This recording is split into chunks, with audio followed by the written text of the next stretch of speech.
नमस्ते, म पूर्ण भण्डारी पंकज। म एउटा कविता वाचन गर्ने अनुमति चाहन्छु। कविताको शीर्षक छ अक्षरहरूको जुलुस। चोकमा आज मान्छे होइन अक्षरहरू उत्रिएका छन्। चोकमा आज मान्छेहरू होइन अक्षरहरू उत्रिएका छन्। कले कानमा बोकेको छ क्रान्ति, घले थाकेको घन्टी बजाइरहेको छ। पले पुरानो पार्टीको झण्डा फ्याँकेर कविताको पाना समातेको छ। लले भन्यो हामीलाई धेरैचोटि टाँसियो लोकतन्त्रका नारामा। लले भन्यो धेरैचोटि टाँसियो लोकतन्त्रका नारामा, तर कहिल्यै पढिएन।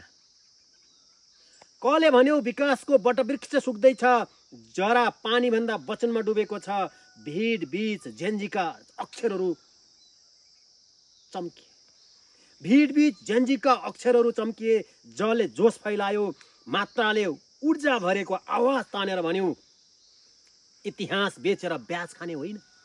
इतिहास बेचेर ब्याज खाने होइन। अब अर्थ र व्यवहार बेच्ने होइन, रचना गर्ने समय हो। नले नयाँ पानाको ढोका खोलेर भन्यो हामी पुस्तान्तरणको कथा हौ, हामी रूपान्तरण हाम्रो धर्म हो। अनि सहरभरि गुन्जियो अक्षरहरूको तालमा समयको लय। नारा होइन नाता बनेका शब्दहरू जसले भनिरहेका थिए राष्ट्र अब अक्षर होइन अर्थ बन्न चाहन्छ।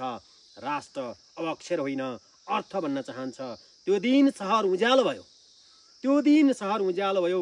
कविताको ब्यानर तन्कियो। राजनीतिक दलहरू शब्दहरूको भिडमा हराए र इतिहासको कापीमा लेखियो जब अक्षरहरू उड्छन् देश पुनः लेखिन्छ। जब अक्षरहरू उड्छन् देश पुनः लेखिन्छ। धन्यवाद।